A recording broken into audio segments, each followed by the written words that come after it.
Hello everyone, कैसे हो आप लोग। So today we are going to talk about the curl of any vector. And previous lectures में मैंने डिफाइन किया था gradient, divergence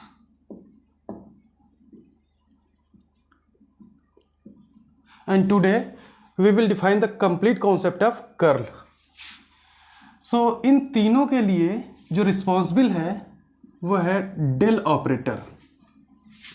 So del operator is responsible for all these three: gradient, divergence and curl. अब बात करते हैं del operator है क्या। तो डेल ऑपरेटर एक डिफरेंशियल वेक्टर ऑपरेटर है। It is differential vector operator. So अगर किसी क्वांटिटी पर हम इसको स्केलर क्वांटिटी पे अप्लाई कर देंगे तो ये उसको वेक्टर क्वांटिटी में कन्वर्ट कर देगा, ट्रांसफॉर्म कर देगा। सो फिजिक्स में दो टाइप्स की क्वांटिटीज पढ़ते हैं। First one is scalar and second one is vector quantities. So when del operator operates on scalar quantity, del operator operates on scalar quantity, then it gives a vector and it is known as gradient. So gradient को हमने define किया है lecture number 03। इसका link मैं description में डाल दूंगा, आप देख सकते हो ग्रेडियंट को। ग्रेडियंट का कंप्लीट कॉन्सेप्ट मैंने डिफाइन किया है कार्टेशियन कोऑर्डिनेट सिस्टम में, स्फेरिकल कोऑर्डिनेट सिस्टम में एंड सिलिंड्रिकल कोऑर्डिनेट सिस्टम में। So and if we talk about vector, so when del operator operates on vector, so यहाँ पर दो टाइप का प्रोडक्ट हमें मिलता है कि डेल ऑपरेटर को दो तरीके से हम अप्लाई कर सकते हैं। when del operator operates with dot product with any vector a, suppose any vector A है। सो हाँ, इसको ऐसे लिखो, del dot A and it gives a scalar quantity. So this is dot product and it is known as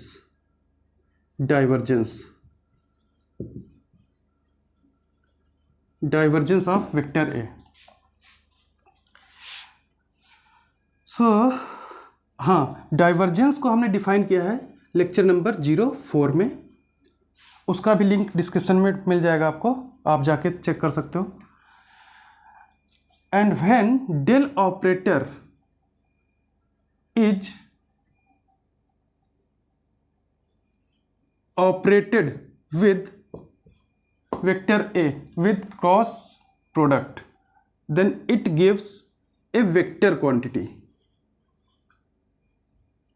and it is known as curl.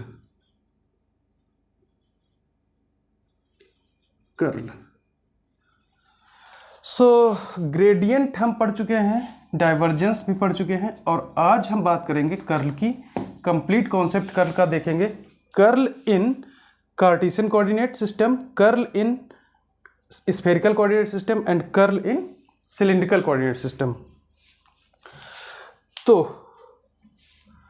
इतना समझ में आ गया। अब स्टार्ट करेंगे यहाँ से और इसके बाद में लास्ट में हम डिफाइन करेंगे ग्रेडियंट, डाइवर्जेंस एंड कर्ल। इन तीनों को तीनों कोऑर्डिनेट सिस्टम में डिफाइन करेंगे एक शॉर्ट ट्रिक से,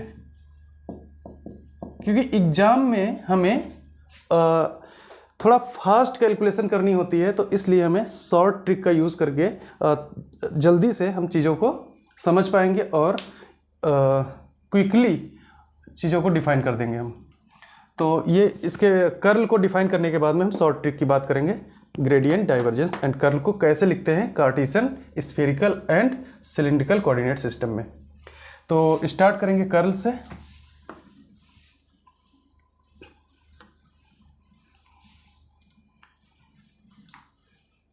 कर्ल।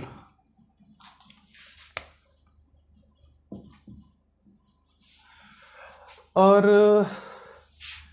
कर्ल में क्या है कि कोई वेक्टर ए गिवन है, suppose A is equal to A x I cap plus A Y J cap and A Z के कैप, और आपसे बोल रहा है कि इस वेक्टर ए का कर्ल फाइंड आउट करो, डेल क्रॉस ए। तो इसका क्रॉस मल्टीप्लाई करोगे, क्रॉस प्रोडक्ट करोगे वेक्टर ए के साथ डेल का, और यहां पर एक डिटर्मिनेंट फॉर्म में i j k partial differential operator along i axis, so del by del x, partial differential operator along j axis, तो del y, and partial differential operator along k axis, k direction, तो del by del z. यहां पर vector के components A x A y A z, so A x A y A Z, ये हम अभी तक हम लोग पढ़ते आ रहे थे। तो ठीक है, ये कोई प्रॉब्लम नहीं है, ये सही है, बट ये कार्टेशियन कोऑर्डिनेट के लिए डिफाइन किया गया है कर्ल। बट हमें इलेक्ट्रोडायनामिक्स में डिफाइन करना होता है curl in spherical coordinate system as well as in cylindrical coordinate system. तो कैसे हम डिफाइन करेंगे कर्ल को स्फेरिकल कोऑर्डिनेट सिस्टम में एंड सिलिंड्रिकल कोऑर्डिनेट सिस्टम में, तो उसको हम उसका कॉन्सेप्ट समझते हैं, देखते हैं। तो कहने का मतलब यह है कि इसको एक्सटेंड करेंगे हम spherical as well as cylindrical coordinate system में। तो उसके लिए हमें जनरलाइज्ड फार्मूला पता होना चाहिए एक कर्ल का, जिसको हम किसी भी सिस्टम में अप्लाई कर सकें। तो क्या है जनरलाइज्ड फार्मूला, देखते हैं। तो किसी एक जनरलाइज्ड वेक्टर को अगर हम डिफाइन करते हैं, सो ए इज इक्वल टू, तो उसको लिखते हैं a1 u1 cap plus a2 u2 cap plus a3 u3 cap. ये क्या है कि जनरलाइज्ड वेक्टर है, जनरलाइज्ड वेक्टर। इसको मैंने डिफाइन किया है प्रीवियस लेक्चर्स में, तो आप देख सकते हो। और वैसे भी जनरलाइज्ड वेक्टर का मतलब सिंपल सा यही है कि अगर इसको हम चाहें तो कार्टेशियन कोऑर्डिनेट में लिखेंगे। तो कार्टेशियन कोऑर्डिनेट सिस्टम में अगर इसको देखें तो ये आएगा A x I cap A Y J cap A Z के कैप। मतलब कार्टेशियन कोऑर्डिनेट सिस्टम में एक्स वाई जेड कोऑर्डिनेट्स होते हैं, तो u1 u2 u3 की वैल्यूज हो जाएंगी, आई cap J cap K cap unit vector, और ए x A y A Z हो जाएगा कंपोनेंट। बात करें अगर हम स्फेरिकल कोऑर्डिनेट सिस्टम में, तो उसमें हम इसको डिफाइन करेंगे कुछ इस तरीके से, क्योंकि स्फेरिकल कोऑर्डिनेट सिस्टम में आर थीटा फाई ये कोऑर्डिनेट्स होते हैं। तो component along are direction will be A R, component along theta direction will be a theta, and component of a phi, component of phi along phi direction will be a phi। तो इसी तरीके से cylindrical coordinate system में भी define कर सकते हैं। तो ये है जनरलाइज्ड वेक्टर। और तो इस तरीके से हम डेल क्रॉस ए इस जनरलाइज्ड वेक्टर पे डेल को ऑपरेट करेंगे, तो हमें मिलता है 1/h1 h2 h3 and determinant of 3x3 determinant मिलेगी। तो यहाँ पर h1 u1 cap, h2 u2 cap, h3 u3 cap. अब आप पूछोगे कि h1 h2 h3 क्या है, तो ये कोफिशिएंट्स हैं जो कि डिफरेंशियल लाइन एलिमेंट्स में मिलते हैं। तो इनको मैं डिफाइन भी कर चुका हूँ, और अभी इसके बाद में मैं बता दूंगा कि h1 h2 h3 कैसे लिखते हैं, कहाँ से आते हैं। तो ये हो गया h1 u1 cap, h2 u2 cap, h3 u3 cap. मैं फिर बोल रहा हूं कि ये है, हम लिख रहे हैं जनरलाइज्ड मैं लिख रहा हूं generalized curl of any generalized vector, generalized vector. तो यहाँ पर H1 U1 cap, H2 U2 cap, H3 U3 cap आता है। इसके बाद में जनरलाइज्ड कोऑर्डिनेट्स को हम डिफाइन करते हैं Q1, Q2, Q3 से। ये है जनरलाइज्ड कोऑर्डिनेट्स। अगर कार्टेशियन कोऑर्डिनेट सिस्टम में बात करेंगे तो Q1, Q2, Q3 की वैल्यूज होंगी x, y, z। Spherical coordinate system में बात करेंगे तो Q1, Q2, Q3 की वैल्यूज होंगी r, थीटा, फाई। एंड अगर सिलिंड्रिकल कोऑर्डिनेट सिस्टम में बात करेंगे तो Q1, Q2, Q3 की वैल्यू होंगी r, फाई, z। ये सब कंप्लीट कॉन्सेप्ट मैं इसका पहले डिफाइन कर चुका हूं। तो यहां पर आएगा partial differential operator along U1 direction. तो U1 डायरेक्शन में कोऑर्डिनेट रहेगा Q1, तो Q1 आएगा। यहाँ पर del by del Q2 and यहाँ पर आएगा डेल बाई डेल Q3। अब बात करते हैं थर्ड रो की। तो थर्ड रो में इस A वेक्टर का कंपोनेंट आएगा A1, A2, A3, बट इनके साथ में कोफिशिएंट्स का मल्टीप्लिकेशन। तो H1 A1, H2 A2 and H3 A3, ये है generalized form of curl of any generalized vector. अब ये अगर आपको पता है तो इसके बाद में आप किसी भी कोऑर्डिनेट सिस्टम में कर्ल को डिफाइन कर पाओगे।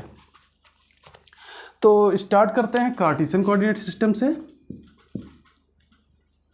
हालांकि कार्टेशियन कोऑर्डिनेट सिस्टम में अभी मैं डिफाइन कर चुका था और वो बहुत आसान भी है, बचपन से पढ़ते आ रहे हैं। बट यहाँ पर इसके अकॉर्डिंग देखेंगे कार्टेशियन कोऑर्डिनेट सिस्टम में डेल क्रॉस ए की वैल्यू वो जो अभी तक हम लिख रहे थे वो कैसे आती है। तो कार्टेशियन कोऑर्डिनेट सिस्टम,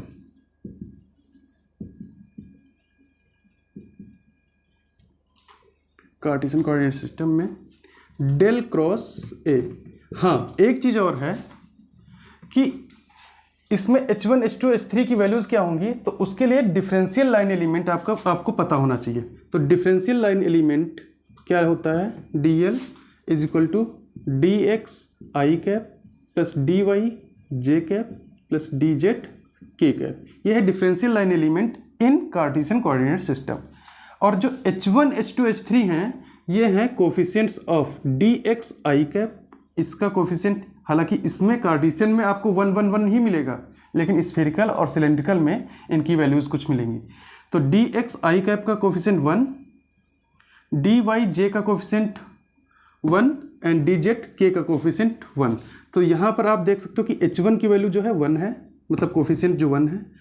सो H2 की वैल्यू यहाँ पे भी 1 है और यहाँ पर भी वैल्यू 1 है। सो कोऑर्डिनेट्स जो है Q1, Q2, Q3 उनकी वैल्यूज हैं X, Y, Z। और जो वेक्टर रहेगा vector A, so vector A को हम डिफाइन करेंगे AX I cap plus AY J cap plus AZ K cap, ये है। तो आपको पता चल गया कि इसमें A1, A2, A3 की वैल्यू पुट करनी है AX, AY, AZ। H1, H2, H3 की वैल्यू पुट करनी है 1, 1, 1 and U1 cap, U2 cap, U3 cap की वैल्यूज पुट करनी है I cap, J cap, K cap. ये वैल्यूज इसमें पुट करो और and then you will get curl of this vector in cartesian coordinate system. तो ठीक है, ये समझ में आ गया। अब इसी को हम इसमें पुट कर देते हैं, इसी यहीं पे लिख देते हैं, इसको हटा के। So del cross A is equal to आएगा क्या, 1 बाई H1, H2, H3 की वैल्यू 1, 1, 1, तो 1। तो यहाँ पर सिंपल सा H1 की वैल्यू 1, U1 की वैल्यू बोलो I कैप, U2 की वैल्यू J कैप, U3 की वैल्यू K कैप, और del by del Q1। So del by del Q1 मतलब X, del by del Q2, Q2 means Y, and del by del Q3, Q3 क्या है Z, तो del Z।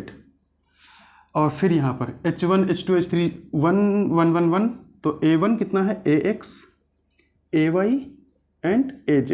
ये मैंने अभी जो ए लिखा था कार्टेशियन कोऑर्डिनेट सिस्टम में, तो ये आपका आ गया curl of vector A in cartesian coordinate system. ठीक, गुड, यहाँ तक हो गया। इसके बाद में सेकंड है हमारा स्फेरिकल कोऑर्डिनेट सिस्टम, तो इसको नोट कर लेना और इसको हटा देते हैं। सो स्फेरिकल कोऑर्डिनेट सिस्टम में यहाँ पर स्फेरिकल करो इसको, स्फेरिकल कोऑर्डिनेट सिस्टम, और यहाँ पे इसके कोऑर्डिनेट्स हो जाएंगे क्या, r, थीटा एंड फाई। सो आपको पता चला Q1, Q2, Q3 की वैल्यूज़ क्या है, r, थीटा एंड फाई। और इसके लिए डिफरेंशियल लाइन एलिमेंट लिखेंगे तो dl इज इक्वल टू आएगा dr r cap plus d theta theta cap plus d phi phi, अरे गलती, sorry, dr r cap plus r d theta theta cap plus r sine theta d phi phi cap. ये रहेगा, ये रहता है differential line element for spherical coordinate system. ये सब कुछ मैं प्रीवियस लेक्चर्स में बता चुका हूँ। तो इसके बाद में हाँ, यहाँ से हम वैल्यूज़ देख सकते हैं H1, H2, H3 की। आप देख सकते हो dr r कैप का कोफिशिएंट क्या है, 1, तो H1 की वैल्यू कितनी, 1। d थीटा थीटा कैप का कोफिशिएंट है r, तो H2 की वैल्यू है r, and d phi phi cap का कोफिशिएंट है r साइन थीटा, तो H3 की वैल्यू मिल रही है r साइन थीटा। ये तो H1, H2, H3 डिफाइन हो गया। जो इसमें U1 cap, U2 cap, U3 cap है वो है r cap theta cap phi cap.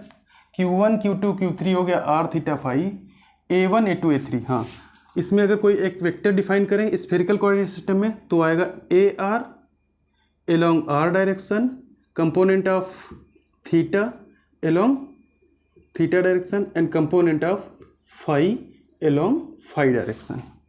सो A1, A2, A3 की वैल्यूज यहाँ से मिल गई।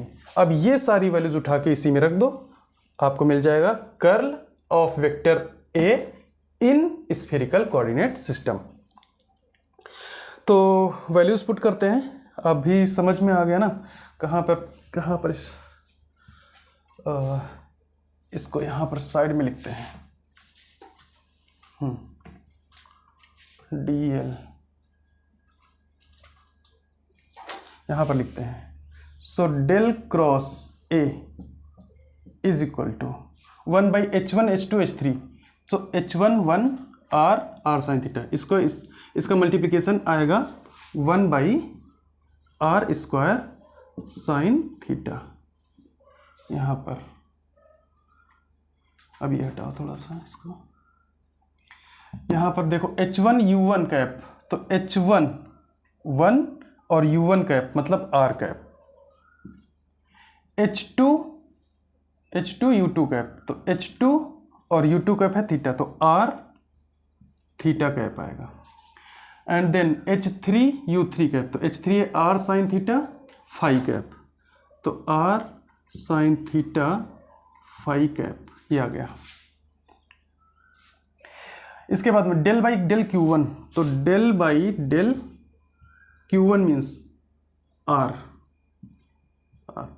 Then del by del Q2 means del by del theta and del by del phi, ये हो गया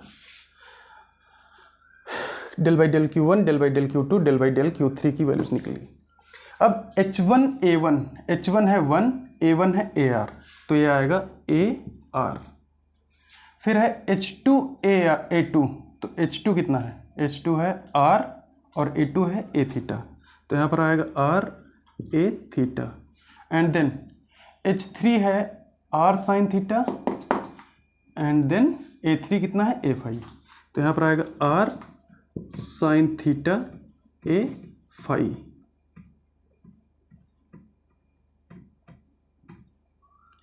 are sine theta A phi. तो हाँ, तो ये डेल क्रॉस ए मतलब curl of vector A in spherical coordinate system, ये मैंने डिफाइन किया है।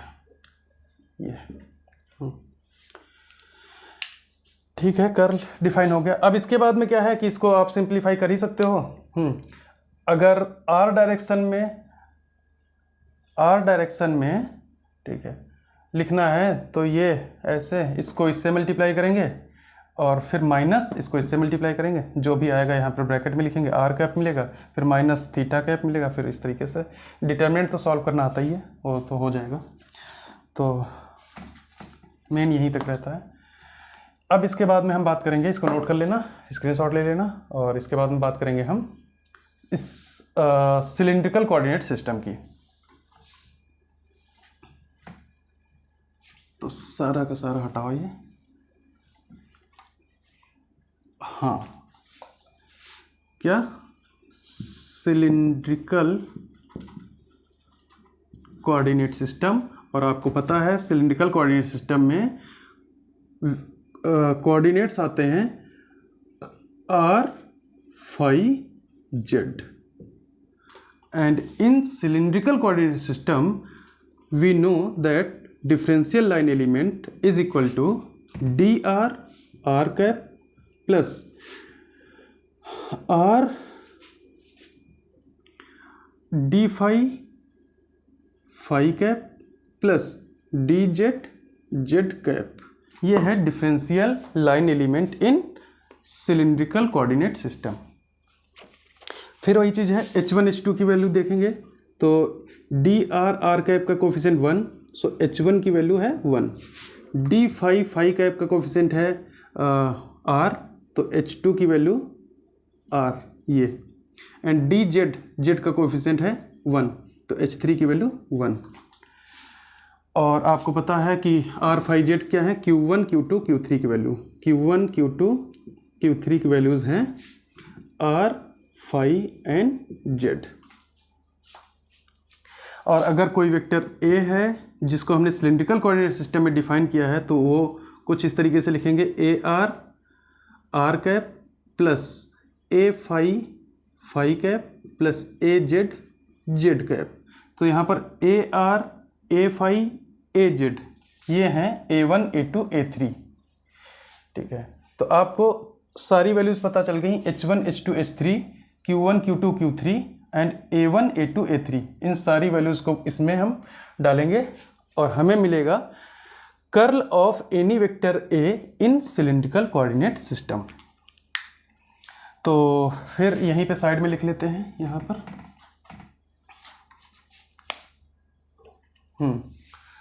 सो curl of any vector A, so इसको लिखेंगे del cross A is equal to 1/H1 H2 H3। तो ये आएगा 1/R, क्योंकि H1 H2 H3 का मल्टीप्लिकेशन R है। डिटर्मिनेंट तो ये आएगा H1 की वैल्यू बोलो 1, U1 की वैल्यू बोलो R कैप। सो R कैप, H2 की वैल्यू है R एंड U2 की वैल्यू है फाई कैप, तो R phi cap, and H3 की वैल्यू है 1 एंड U3 की वैल्यू है Z कैप, तो ये आएगा Z कैप। अब यहाँ पर del by del R, partial differential operator along R direction, तो del by del R। Partial differential operator along phi direction, so del by del phi. Partial differential operator along Z direction, so del by del Z। अब इसके बाद में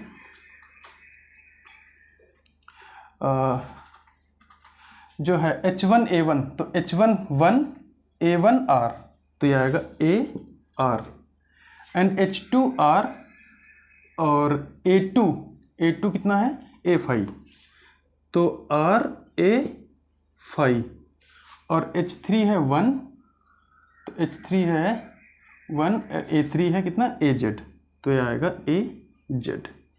तो आप देख सकते हो कि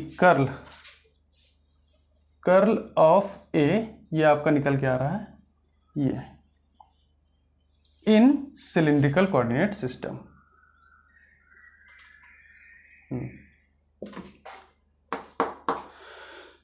1/r, r cap, r phi cap, z cap, and then del by del r, del by del phi, del by del z, ar, r a phi, a z।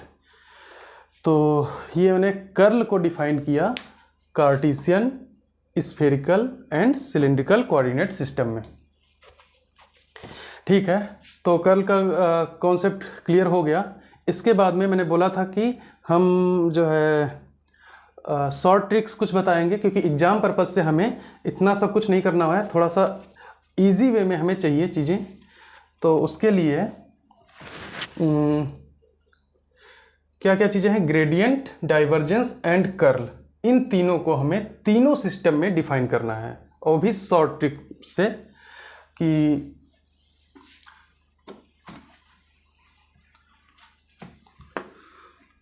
तो उसके लिए करना क्या है कि आपको डीएल, डिफरेंशियल लाइन एलिमेंट पता होना चाहिए, बस ये है। डिफरेंशियल लाइन एलिमेंट आपको हर वक्त याद होना चाहिए। तो 1 बाय 1 कर लेते हैं हम। सबसे पहले बात करेंगे कार्टेशियन कोऑर्डिनेट सिस्टम में।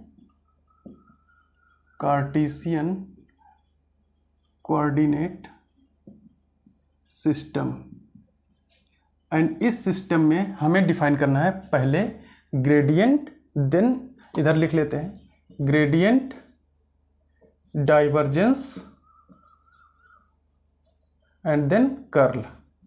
ये तीन चीज़ें हमें डिफाइन कर ली हैं कार्टेशियन कोऑर्डिनेट सिस्टम में। तो बट हाँ, मैं बता दूं कि इलेक्ट्रोडायनामिक्स हम लोग पढ़ रहे हैं, तो इलेक्ट्रोडायनामिक्स में स्केलर फंक्शन जो चूज करते हैं, स्केलर फंक्शन, वो है इलेक्ट्रोस्टैटिक पोटेंशियल, इलेक्ट्रिक पोटेंशियल मतलब V, उसको V से रिप्रेजेंट करते हैं। तो स्केलर फंक्शन को हम V चूज करेंगे। सो ग्रेडियंट जो आएगा वो V पर हम देखेंगे, gradient of V। And divergence and curl, तो डाइवर्जेंस के लिए वेक्टर क्वांटिटी जो है, वेक्टर क्वांटिटी इलेक्ट्रोस्टैटिक्स में आप पढ़ोगे तो इलेक्ट्रिक फील्ड है, और एक रहता है वेक्टर पोटेंशियल, जिसको हम A से रिप्रेजेंट करते हैं।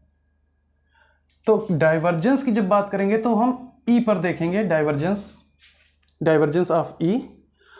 और वेक्टर जो है कर्ल जब अप्लाई करेंगे तो हम A पे अप्लाई करेंगे। क्यों? क्योंकि curl of E, del cross E electrostatics में 0 होता है, तो इसलिए हम और A क्या है, वेक्टर पोटेंशियल है, तो वेक्टर पोटेंशियल हम कर्ल का निकालते हैं। तो डेल क्रॉस ए जो है ये हमें मैग्नेटिक फील्ड प्रोवाइड कराता है। तो इसलिए हम कर्ल जो निकालेंगे वो हम ए का डिफाइन करेंगे। तो ये चीज़ याद रखना, ग्रेडियंट जब हम निकालेंगे इसमें तो वी का, डाइवर्जेंस ई का, और कर्ल ए वेक्टर का निकालेंगे। ठीक है, इतना हो गया।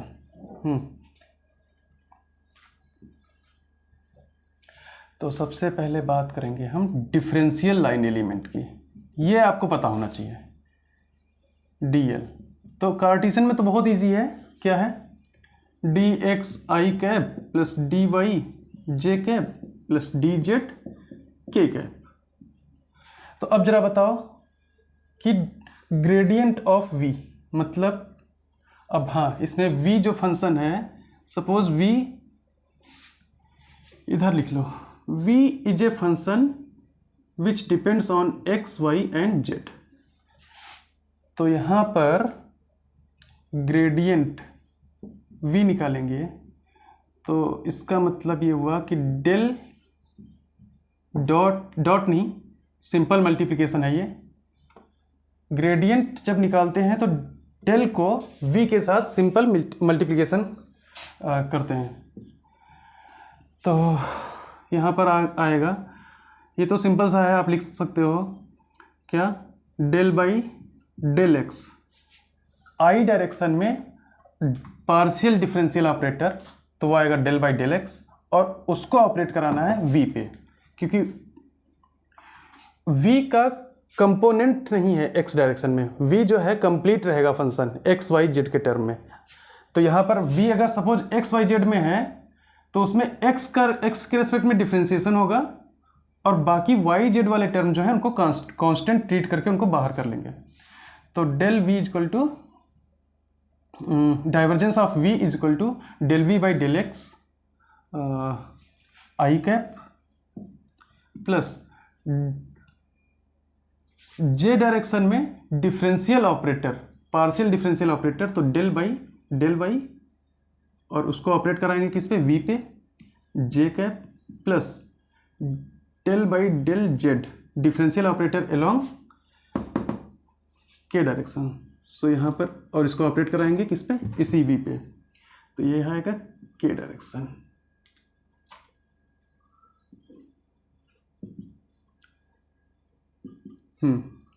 ठीक है, ग्रेडियंट हो गया। बात कर लें इसमें डाइवर्जेंस की।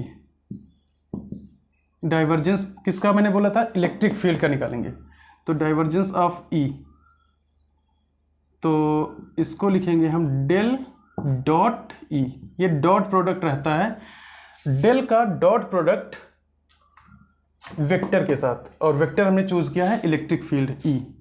तो यहाँ पर लिखेंगे, अब देखो ये डॉट प्रोडक्ट है तो डॉट प्रोडक्ट एक स्केलर क्वांटिटी देता है, इसका मतलब इसमें आई जे कैप के कैप नहीं आएगा, तो इसको तो हम इसके अकॉर्डिंग ही यहाँ पर लिखेंगे हम। तो I cap J cap K cap को हटा दो, so del by del X. अब बात आती है v की जगह पे, तो v की जगह पे e। अब e का कंपोनेंट लिखेंगे, क्योंकि e को डिफाइन करते हैं तो कुछ इस तरीके से डिफाइन करते हैं कि ई एक्स आई कैप प्लस ई वाई जे कैप प्लस ई जेड के कैप। अगर e कोई फंक्शन है ई एक्स वाई जेड का, हाँ, तो component of x along x direction. तो इसी तरीके से, तो डेल बाई डेल एक्स, यहाँ पर जैसे v था यहाँ पर आएगा ई एक्स आएगा, ई एक्स, और आई कैप तो हट जाएगा, तो यहाँ पर del E Y del Y, similarly del E Z by del Z. तो ये हो गया divergence, divergence of E in cartesian. बात करें कर्ल की, तो del cross E, sorry del cross E की वैल्यू 0, तो डेल क्रॉस ए हम यहाँ पर डिफाइन करेंगे, मतलब कर्ल हम ए का निकाल रहे हैं, वेक्टर ए, कोई भी वेक्टर ए है, वेक्टर ए सपोज इस तरीके से है, ए एक्स आई कैप, सॉरी ए, हाँ, ए x I cap plus A Y J cap plus A Z के कैप। अब ये जो लिखते हैं ए x A y A Z, इसका मतलब ये है कि ए एक्स का कुछ भी वैल्यू आएगी, जैसे सपोज एक्स स्क्वायर है तो ये एक्स स्क्वायर वाई जेड है, ए एक्स, तो ये एक्स स्क्वायर है आई कैप प्लस वाई स्क्वायर जे कैप प्लस जेड स्क्वायर के कैप। ये कोई वेक्टर ए गिवन है, तो इसमें जो एक्स स्क्वायर है, ये एक्स स्क्वायर, ये है ए एक्स। तो जो हम बार बार बोल रहे हैं कि ए एक्स का मतलब होता है कि आई डायरेक्शन में जो भी कंपोनेंट होगा उसको बोलेंगे ए एक्स, तो ये है ए एक्स स्क्वायर। तो हाँ, तो यहाँ पर आएगा, इसमें देखो आई कैप जे कैप एंड के कैप, क्योंकि 1/h1 h2 h3 रहता है तो यहाँ पर हो जाता है 1 1 1, तो I cap J cap K cap, और फिर इसी डायरेक्शन में इनका पार्शियल डिफरेंशिएशन, तो del X by del Y del Z, और फिर ए का कंपोनेंट, तो सपोज ए एक्स है यहाँ पर, ए वाई है तो ए जेड होगा यहाँ पर। अब वही है कि वेक्टर ए कुछ भी गिवन होगा तो उसमें ए एक्स की वैल्यू कुछ भी होगी, ए वाई की वैल्यू कुछ भी हो सकती है, और ए जेड की वैल्यू कुछ भी हो सकती है, तो उनको हम इसमें अप्लाई पुट करके और इसको सॉल्व कर लेंगे डिटर्मिनेंट को। तो ये हो गया divergence, sorry gradient, divergence and curl in cartesian coordinate system. तो ये तो अभी तक हम पढ़ते आ रहे थे, ये तो बहुत आसान है, बस मेन जो है वो है हमारा स्फेरिकल एंड सिलिंड्रिकल, तो उसको बस समझना है केवल। तो इसको हटा देते हैं, ये नोट कर लेना।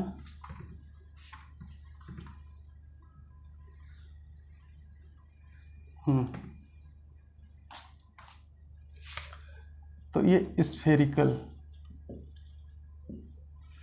फिर वही चीज़ है कि डिफरेंशियल लाइन एलिमेंट आपको पता होना चाहिए। तो differential line element in spherical coordinate system will be D R R cap plus R D theta theta cap plus R sine theta D phi phi cap.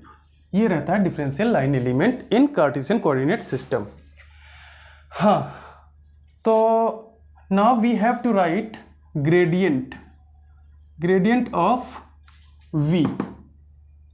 अब यहां पर जो है इस स्फेरिकल कोऑर्डिनेट सिस्टम में v जो होगा वो v will be function of r theta and phi. हाँ, r थीटा एंड फाई। तो ग्रेडियंट ऑफ v मतलब इसको लिख सकते हो डेल v, स्केलर फंक्शन पे अप्लाई करेंगे डेल ऑपरेटर को, तब हमें मिलेगा क्या,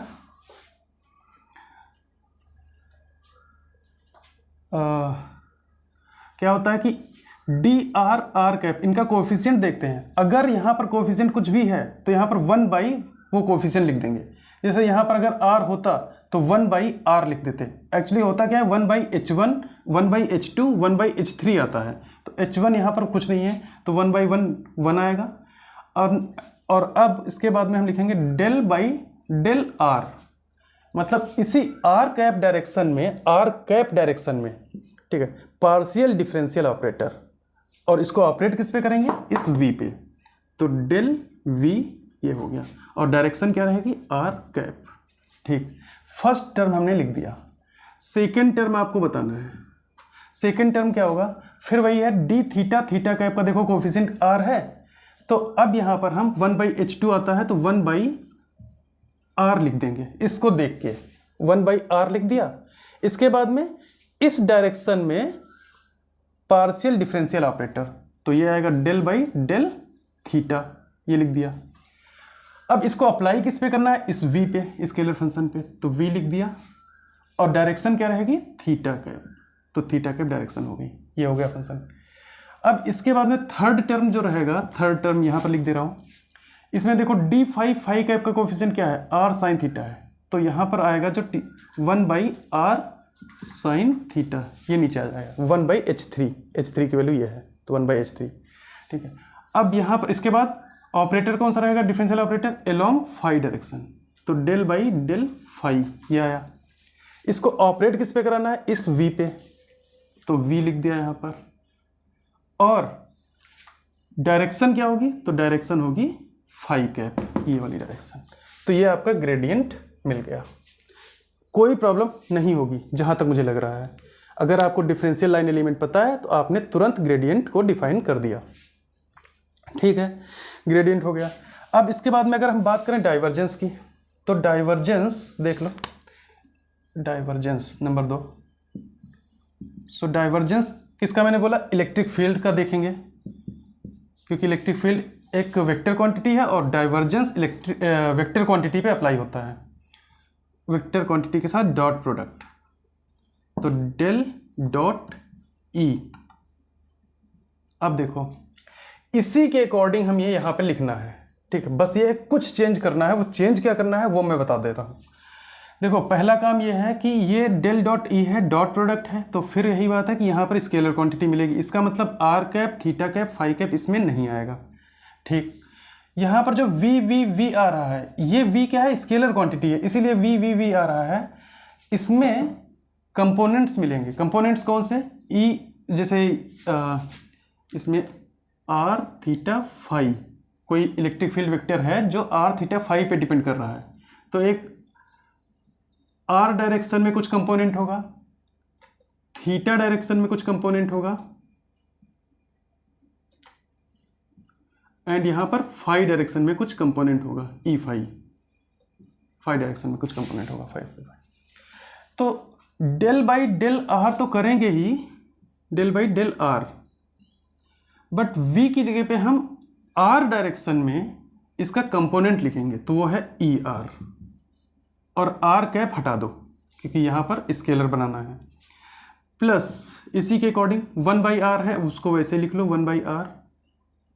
डेल v, तो अब यहाँ पर बता सकते हो डेल v की जगह पे आएगा e along theta, del E theta upon del theta, theta cap हट जाएगा।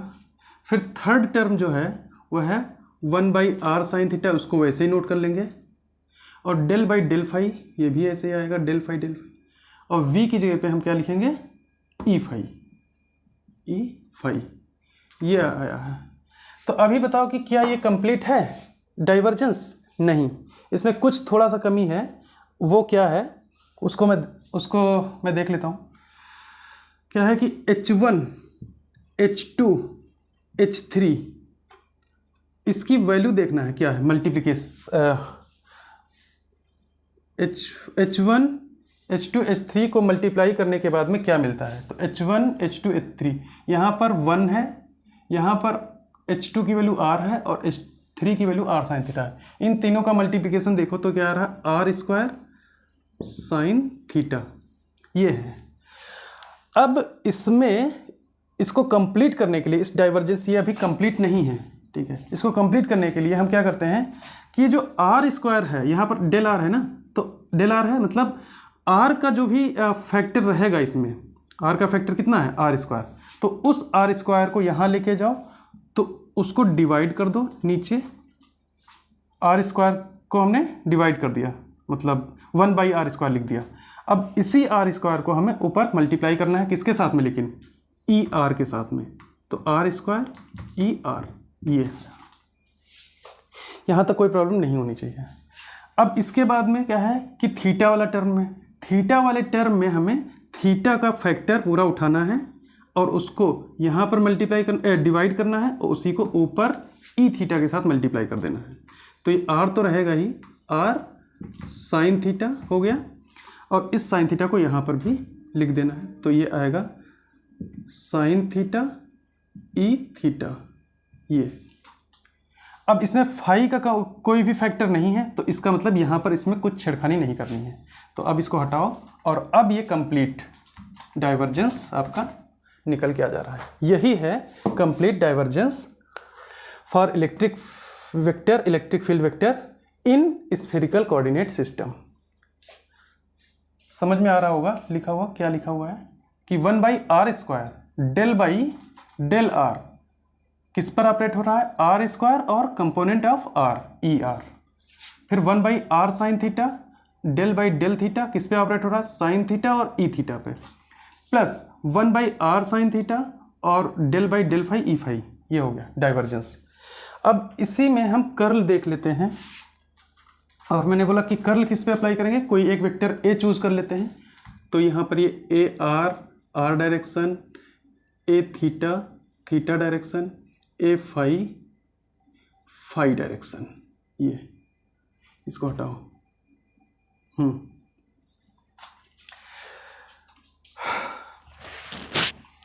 तो third curl del cross A define करना है,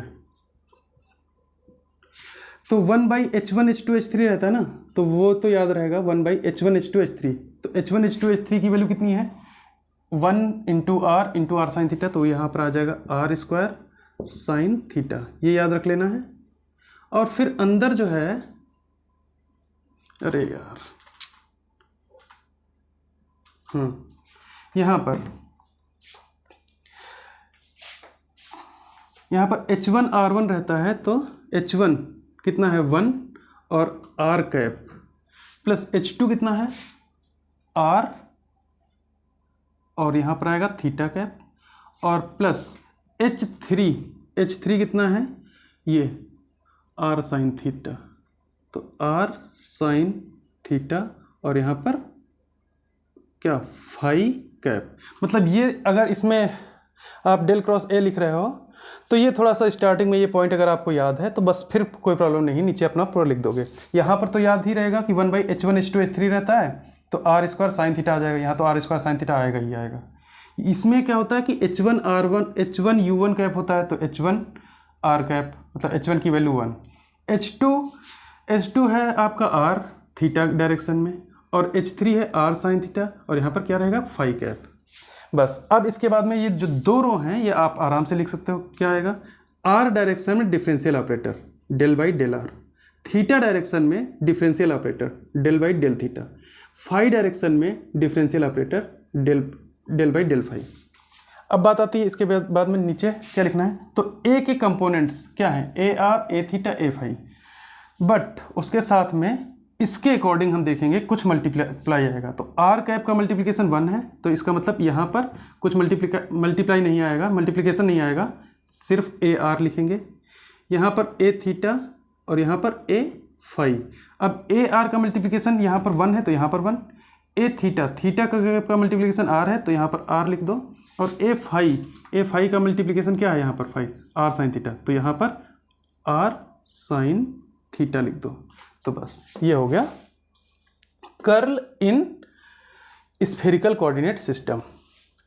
तो मैंने डिफाइन कर दिया gradient, divergence and curl in spherical coordinate system. किसके बेसिस पे, डिफरेंशियल लाइन एलिमेंट अगर पता है तो आप लिख सकते हैं तीनों चीज़ों को। हाँ ठीक, ये हो गया। अब जैसे आप ये सोच सकते हो कि इसका एप्लीकेशन कहाँ पे, तो इसका एप्लीकेशन पूरा इलेक्ट्रोस्टैटिक्स में आएगा। अभी तो ये सब पूरा मैं बेस बता रहा हूँ, ठीक है। अगर फॉर एग्जांपल के आप देखना चाह रहे हो थोड़ा शॉर्टकट में, मतलब चीज़ों को थोड़ा सा समझना चाह रहे हो, तो इसको मैं हटा देता हूँ, एक एग्जाम्पल में बता देता हूँ। जैसे जब मैंने स्टार्ट किया था तो वहाँ पर जब मैंने इलेक्ट्रोमैग्नेटिक थ्योरी सीरीज स्टार्ट की थी तो फर्स्ट लेक्चर में मैंने पहला एक प्रॉब्लम दिखाया था कि कोई वेक्टर ए गिवन है, suppose R cap by R square, और आपसे पूछ रहा है डाइवर्जेंस इसका निकालो, डाइवर्जेंस ऑफ दिस वेक्टर। तो हम ये कह रहे थे कि ये कार्टेशियन कोऑर्डिनेट में सॉल्व करोगे तो बहुत टफ जाएगा। और वहीं पे इसको अगर हम किस में देख रहे हैं, स्फेरिकल कोऑर्डिनेट सिस्टम में, तो आर देख सकते हो आप। तो यहाँ पर देखो R cap by R square है, इसको क्या लिखते हो, 1 by R square R cap. अब इसमें देखो वेक्टर ए है 1 by R square R cap, इसका मतलब ए आर की वैल्यू जो है, ए आर की वैल्यू कितनी है, 1 by R square, A R की वैल्यू, और बाकी थीटा और फाई का टर्म नहीं है, तो ये मतलब ये दोनों टर्म जीरो होंगे। अब डाइवर्जेंस यहाँ से उठाओ, तो डेल डॉट ई या डेल डॉट ए है वेक्टर, तो A del dot A is equal to ये वाला टर्म रहेगा, सिर्फ ये वाला, बाकी तो जीरो है ना। तो 1 by R square del by del R, और यहाँ पर आर स्क्वायर, ये आर स्क्वायर तो रहेगा ही रहेगा, और ई आर की वैल्यू कितनी है, ई आर मतलब अगर वेक्टर ए है तो यहाँ पर ए आर होगा, और ए आर की वैल्यू 1 बाई आर स्क्वायर, तो 1 बाई आर स्क्वायर, ये दोनों कैंसिल हो गए। अब डेल बाई डेल आर को अप्लाई कर रहे हो 1 पे, 1 कांस्टेंट है तो ये पूरा टर्म हो जाएगा 0। तो ये देख लिया आपने कि एक स्टेप में इसका सॉल्यूशन मिल गया कि ये 0 आ रहा है। अगर कार्टेशियन कोऑर्डिनेट सिस्टम में सॉल्व करोगे तो उसमें भी ये 0 ही आएगा, बट वो वहाँ पर क्या है, कम से कम 8-10 लाइन में ये इसका सॉल्यूशन जाएगा। तो यहाँ तक हुआ। अभी इसको हमें डिफाइन करना है सिलिंड्रिकल कोऑर्डिनेट सिस्टम में, मतलब gradient of v, divergence of e and curl of a define करना है किसमें, सिलिंड्रिकल कोऑर्डिनेट सिस्टम में। तो हाँ, तो इस तरीके से प्रॉब्लम्स मिलेंगी, उनको हम आसानी से सॉल्व कर लेंगे अगर हमें डाइवर्जेंस और ग्रेडियंट इन सब के फॉर्मेट पता है कैसे लिखते हैं। तो ये सब प्रॉब्लम्स बहुत आसान हो जाएंगी, और इस टाइप की प्रॉब्लम्स आपको इलेक्ट्रोडायनेमिक्स में बहुत मिलेंगी। तो वो हम जब वहाँ तक पहुँचेंगे तब एक एक चीज़ एक्सप्लेन करेंगे, और ये तो सब आपको इतनी बार आएगा ना कि ये सब ऐसे ही याद हो जाएगा। हाँ, तो ये हो गया। अभी क्या बताना था मेरे को, हाँ, एक चीज़ और है इसमें कि ये जो डाइवर्जेंस ऑफ ए, ये 0 आ रहा है, सॉरी डाइवर्जेंस ऑफ ए नहीं, divergence of R cap by R square, ये जो है divergence of R cap by R square, ये 0 आ तो रहा है, इसमें भी आ रहा है, स्फेरिकल कोऑर्डिनेट सिस्टम में 0 आ रहा है, और कार्टेशियन कोऑर्डिनेट सिस्टम में भी 0 आ रहा है। बट ये एक पैराडॉक्स है, मैं आपको लिख दे रहा हूँ, पैराडॉक्स, ये आपको ग्रिफिथ की बुक में मिलेगा कि R cap by R square की वैल्यू 0 नहीं होती है, वो कुछ और होती है। तो उस पर मेरा एक नया लेक्चर होगा, एक पूरा, क्योंकि वो एक बड़ा टॉपिक है। हाँ, कर्ल स्टोक्स थ्योरम और जो ये डाइवर्जेंस थ्योरम है दोनों पढ़ लेंगे, तो उसके बाद में हम डिफाइन करेंगे कि इस पैराडॉक्स को सॉल्व करेंगे और देखेंगे कि del R cap by R square की वैल्यू एग्जैक्ट कितनी आती है। ऐसा नहीं कि 0 नहीं आती, 0 सही है, इसमें भी है। मैथमेटिक्स में आप सॉल्व करोगे तो मैथमेटिक्स में तो 0 ही लिखते हैं, लेकिन इसका जब हम फिजिकल सिग्निफिकेंस देखते हैं तब वो कुछ डिफरेंट वैल्यू देता है। तो वही एक पैराडॉक्स बनता है और उसको हम सॉल्व करेंगे। उसके लिए एक नया एक लेक्चर बनाएंगे, एक वीडियो बनाएंगे जिसमें हम इस चीज़ को पूरा कंप्लीट एक्सप्लेन करेंगे। तो ये याद रखना। अब बात कर लेते हैं सिलिंड्रिकल कोऑर्डिनेट सिस्टम की।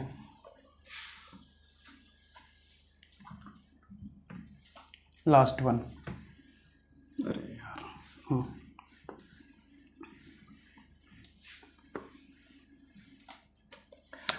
तो सिलिंड्रिकल कोऑर्डिनेट सिस्टम में आप बोलो जल्दी से, डी एल क्या होता है? R D theta, sorry R D R, R D R R cap plus, अरे क्या लिख रहा हूं मैं, D R R cap plus यहाँ पर रहता है R D phi phi cap plus D Z Z cap. ये तो ग्रेडियंट लिखते हैं, ग्रेडियंट ऑफ v, तो डेल को हम मल्टीप्लाई करेंगे v के साथ। सिंपल मल्टीप्लिकेशन ही रहता है ये एक्चुअली। तो ये अगर ऐसे है तो क्या आएगा वैल्यू यहाँ पर? मैंने बोला ना कि इनका अगर कोफिशिएंट है कुछ 1, h1 h2 h3, अगर इनकी वैल्यूज़ हैं तो 1/h1 1/h2 1/h3 कर दो। नहीं है तो सिंपल सा लिखो del by del r, r direction में differential operator, partial differential operator, और ये ऑपरेट किस पे होगा? इस v पे, और डायरेक्शन रहेगी आर कैप। बस ये स्टेप समझ जाओ, सब कर लोगे। प्लस यहाँ पर देखो डी फाई फाई का कोफिशिएंट है वो आर, तो ये 1/r हो गया। और फिर फाई डायरेक्शन में डिफरेंशियल ऑपरेटर डेल फाई किस पे ऑपरेट होगा? v पे, डायरेक्शन क्या रहेगी? Phi cap. प्लस यहाँ पर डी जेड जेड का कोफिशिएंट 1 है तो 1 ही रहेगा। डिफरेंशियल ऑपरेटर रहेगा डेल बाई डेल जेड, किस पे ऑपरेट होगा? v पे, डायरेक्शन क्या रहेगी? z। ये हो गया ग्रेडियंट ऑफ v, लिख दिया मैंने। ठीक है, इसके बाद में हम बात करते हैं अगर डाइवर्जेंस की। सो डाइवर्जेंस किसका? मैंने बोला कि एक वेक्टर फंक्शन का निकलेगा, और वेक्टर फंक्शन क्या है? इलेक्ट्रिक फील्ड, इलेक्ट्रोस्टैटिक्स में। तो del dot product with electric field. मैंने बोला ना कि डॉट प्रोडक्ट है तो स्केलर क्वांटिटी मिलेगी। अगर स्केलर क्वांटिटी मिल रही है तो इसमें R cap phi cap Z cap नहीं आएगा, तो इसका मतलब बाकी सबको वैसे ही लिखो। तो डेल बाई डेल आर, अब यहाँ पर जो v है, v की जगह पे ई आर आएगा। स्फेरिकल में भी बता चुका हूँ। तो del E R by del R plus 1/r, और यहाँ पर del E phi upon del phi, plus यहाँ पर कुछ कंपोनेंट नहीं है तो डेल बाई डेल जेड, और यहाँ पर ई जेड, क्योंकि R cap phi cap Z cap इसमें नहीं आएगा क्योंकि ये, हाँ। अब ये देखो कि क्या ये कंप्लीट है? नहीं कंप्लीट है। फिर क्या प्रॉब्लम रहेगी? वही कि कोफिशिएंट से, कोफिशिएंट का मल्टीप्लिकेशन हम देखते हैं कितना है, h1 h2 h3, इनका मल्टीप्लिकेशन आप देखोगे तो यहाँ पर 1 है, यहाँ पर r है, और यहाँ पर 1 है, तो इन दोनों का मल्टीप्लिकेशन आएगा r। अब मैंने बोला ना कि r कंपोनेंट में h1 h2 h3 की जो भी वैल्यू आ रही है उसमें से r टर्म, r का जो भी टर्म आएगा उसको नीचे डिवाइड कर देना है, वहाँ पर 1/r कर देना है, 1/, और उसी को ER के साथ में मल्टीप्लाई, तो ER के साथ में मल्टीप्लिकेशन में मैंने लिख दिया। ये हो गया। अब फाई का कोई टर्म है नहीं, तो यहाँ पर कुछ मल्टीप्लाई करने की ज़रूरत नहीं है। जेड का भी टर्म नहीं है, तो यहाँ भी कुछ मल्टीप्लाई करने का ज़रूरत नहीं है। और अब ये आपका डाइवर्जेंस निकल गया। सो ये है डाइवर्जेंस। अब लास्ट चीज़ बची है वो है कर्ल। तो कर्ल आप लिख सकते हो डेल क्रॉस ए। कर्ल को हम अप्लाई करेंगे ए पे इन ये सिलिंड्रिकल कोऑर्डिनेट सिस्टम चल रहा है, याद रखना है यार, सिलिंड्रिकल कोऑर्डिनेट सिस्टम थर्ड। तो डेल क्रॉस ए, इसकी वैल्यू 1/H1 H2 H3 रहता है, तो उसकी वैल्यू देख रहे हो कि H1 H2 H3 इन तीनों का मल्टीप्लिकेशन R है। फिर यहाँ पर अब यहाँ पर बस एक ऊपर वाली रो याद रखना है, तो वो होता है H1 U1 कैप। अब H1 1 है, U1 कैप R है, R cap. H2 phi cap, तो R phi cap. H3 Z cap, तो H3 मतलब 1 और दिया आएगा Z कैप। अब बस बाकी दो रो अपने आप लिख सकते हो। R डायरेक्शन में partial differential operator del R, phi direction में partial differential operator del phi, Z direction में partial differential operator del by del Z। हाँ, और अब यहाँ पर जो आएगा तो ये थर्ड रो में रहता है इसके कंपोनेंट। तो ए के कंपोनेंट रहेंगे AR, A फाई और A Z। Z डायरेक्शन में AZ, फाई डायरेक्शन में A फाई, R डायरेक्शन में AR। अब इसके साथ में H1 H2 H3 की वैल्यू रहती है, तो यहाँ से 1 है, यहाँ पर आप देख रहे हो कि R है, तो यहाँ पर R मल्टीप्लाई कर दो, 1 है तो बस ठीक है, क्योंकि H1 H2 H3 की वैल्यू मल्टीप्लाई करते हैं तो H1 की वैल्यू 1 है, H2 R आ रहा है, H3 1 आ रहा है। तो ये आपका हो गया curl of vector A in cylindrical coordinate system. तो इस लेक्चर में मैंने तीनों को समराइज किया है, ग्रेडियंट, डाइवर्जेंस और कर्ल को बहुत अच्छे से एक्सप्लेन किया है। आई होप आपको पूरा कॉन्सेप्ट समझ में आया होगा। तो आज का लेक्चर यहीं तक रखते हैं। और हाँ, नेक्स्ट जो हमारा लेक्चर रहेगा वो बेस्ड होगा लाप्लासियन पे। लाप्लासियन वेक्टर, लाप्लासियन को डिफाइन करेंगे, क्या है लाप्लासियन और किस तरीके से हम v पे स्केलर फंक्शन पे इसको अप्लाई करते हैं। तो तीनों फॉर्मेट में Cartesian, spherical and cylindrical coordinate system में लाप्लासियन को बता देंगे। इसके बाद में कुछ थ्योरम्स रहेंगी, जैसे divergence theorem, Stokes theorem, curl Stokes theorem, उनको डिफाइन करेंगे। और फिर क्या रहता है, फिर उसके बाद में आपका इलेक्ट्रोस्टैटिक्स स्टार्ट हो जाएगा। तो फिर वहाँ से फिर एक सीक्वेंस में हम चीज़ों को पढ़ेंगे। पहले electrostatics and then magnetostatics and then electromagnetic theory and then electrodynamics रहेगा इसी में, जिसमें क्या बोलते हैं, फैराडेज लॉ वगैरह रहता है। तो ये सारी चीज़ें एक सीक्वेंस में देखेंगे। तो ठीक है, आप इसी चैनल पे बने रहिए। आपको पता ही है क्या है, फिजिक्स एक्सिस चैनल है। हाँ, और अगर कुछ मेरा कॉन्सेप्ट समझ में आ रहा हो, पढ़ाने का तरीका समझ में आ रहा हो, तो आप अपने दोस्त लोगों के साथ भी शेयर कर सकते हैं चीज़ें, और तो थोड़ा सा मेरे को भी मोटिवेशन मिलेगा और अच्छा लगेगा। तो ठीक है, आज के लिए इतना रखते हैं। Tata, bye bye.